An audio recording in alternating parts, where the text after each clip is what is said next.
Dr. Kimbro, it is a pleasure to have you here. And it's a pleasure. Long time no see. I mean, we go way back We go and come way back. forward. We have. I tell people the story all the time. You and I went to lunch one time. I was 26 years old. I had just been in Atlanta not too long, just about 2 years. I had been in Atlanta, and you and I connected, and we went to lunch, and you said, Brandy, do you know what book changed Susan Taylor's life? Do you know what book changed Oprah's life?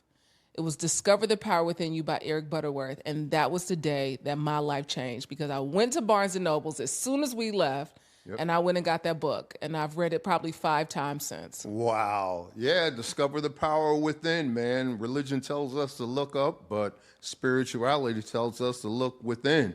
And there's the carpenter from Galilee, and he says, if any man tells you, the keys to success is look hither, look there, what he says, believe them not, because it's all inside. Whatever you're searching for is searching for you. Yeah, whatever you're searching for is searching for you.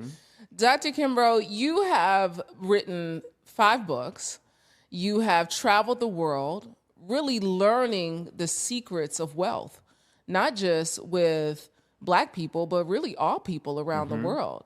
But there was a time when you didn't feel so wealthy in spirit.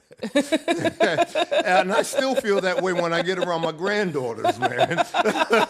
Grandchildren humble you. Oh, yes, they will. Yes, they will.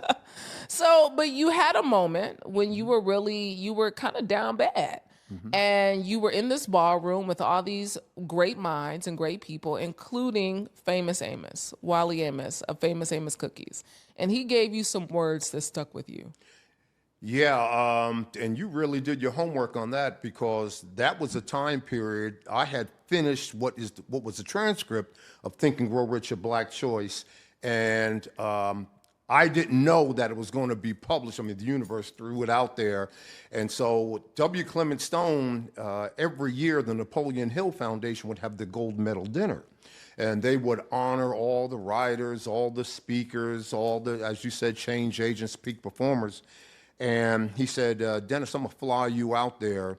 You really need to, be in this environment and everything. And here I am. And I'm saying, all right, I finished the manuscript. What in the world is going on? Hoping for my life to be normalized. And I was down, because that 7-year period of writing that book, I was really living off my wife's earnings as an accountant. 3 small children, robbing Peter to pay Paul to go travel here, airlines, lodging, interview another person. And there I was, Og Mandino was there, Norman Vincent Peale, and Wally Amos. And after it was over with, everybody was, bum rushing Og Mandino and Wally Amos, and of course Norman Vincent Peale. So I waited my turn where I could get one-on-one with Wally, sort of an event where I could bare my soul, brothers talking to brothers and the like. And he just looked at me, and he just gave me so many key points. He said, number 1, young man, raise your level of vision. We don't see the world as it is. We see the world as we are. Yeah. You started this off with a prayer. Okay, we speak to God through prayer. God speaks to us through intuition and our imagination. And the biblical verse, do you believe in God? Yes, of course I believe in God. Well, the other part of that verse is, well, believe in me also. So, Brandy, who is the other voice, the me also? Well, that's your imagination.